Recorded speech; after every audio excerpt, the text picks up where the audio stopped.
ပေါ်ဆိုတာကတော့အားလုံးလည်းသိပြီးသားပါအရင်ကတော့နီပေါ်ဆိုတာနီပေါ်နိုင်ငံသားတွေကိုခေါ်တာပါအခုနောက်ပိုင်းတော့မြန်မာပြည်ကအနီရောင်ပါတီထောက်ခံသူတွေကိုလည်းနီပေါ်တွေလို့ခေါ်လာကြပါတယ်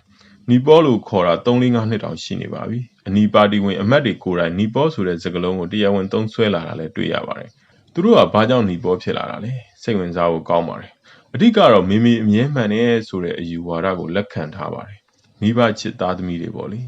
အမေတော်မှန်မှတော့အမေနဲ့သက်ဆိုင်တာတွေအားလုံးလည်းမှန်ရတော့တာပေါ့အမေနဲ့တကွအနီပါတီဝင်တွေကလွန်ခဲ့တဲ့9နှစ်လောက်ကစားပြီးအစိုးရဖြစ်လာပါတယ်အဲ့လိုအစိုးရဖြစ်လာတော့အစိုးရအကုန်မှန်တယ်ဆိုတဲ့အယူဝါဒကိုနီပေါ်တွေကလက်ခံလာပါတယ်အရင်ကတော့နီပေါ်တွေကအစိုးရအမြဲမှားတယ်ဆိုတဲ့အယူအဆကိုလက်ခံထားတာပါအဲ့တုန်းကမေမေလည်းအစိုးရမှာဖြစ်သေးဘူးလေအဘတွေအုပ်စိုးခြင်းဆိုတော့အစိုးရအမြဲမှားတာပေါ့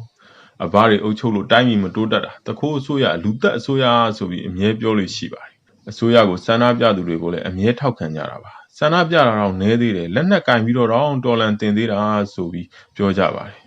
ဒါပေမဲ့ဒီမိုကရေစီသမားတွေမို့တီးခမ်းနေတာလို့ဆိုကြပါတယ်နီပေါ်တွေအမြင်မှာတော့စန္ဒပြသူတွေကသူရဲကောင်းတွေပေါ့လေဒါပေမဲ့မေမေအစိုးရဖြစ်ပြီးချိန်မှာတော့အစိုးရသားလင်းအလုံးစုံမှန်ကုန်มาတော့တယ်စန္ဒပြသူတွေကိုအရင်ကထောက်ခံခဲ့ပေမဲ့အခုတော့အဘဘောမတွေဆိုပြီးအဘတွေနဲ့ပေးစားပါတော့တယ်အစိုးရကဒီလောက်ကောင်းအောင်လုပ်နေတာကိုမင်းတို့ကဘာလို့စန္ဒပြတာလဲအရင်ကဒီလိုစန္ဒပြရဲလို့လားမိမိအစိုးရလက်ထက်မှုစန္ဒပြခွင့်ရတာဆိုပြီးပြောကြပါတယ်စန္ဒပြသူတွေအဖမ်းခံရတဲ့အခါမှာတော့အဲ့ဒါပြည်သေးရေးကဖမ်းတာအစိုးရနဲ့မဆိုင်ဘူးဆိုပြီးညင်းကြပါသေးတယ်ဒီအစိုးရလက်ထက်ဘာတိုးတက်တာရှိလဲမေးခွန်းထုတ်ရင်တော့နီပေါ်တွေဟာ9နှစ်သားနဲ့မတိုးတက်နိုင်သေးကြောင်းအဘတွေလိုနှစ်ပေါင်း90လောက်အုပ်ချုပ်ခွင့်ပြုတင်ကြောင်း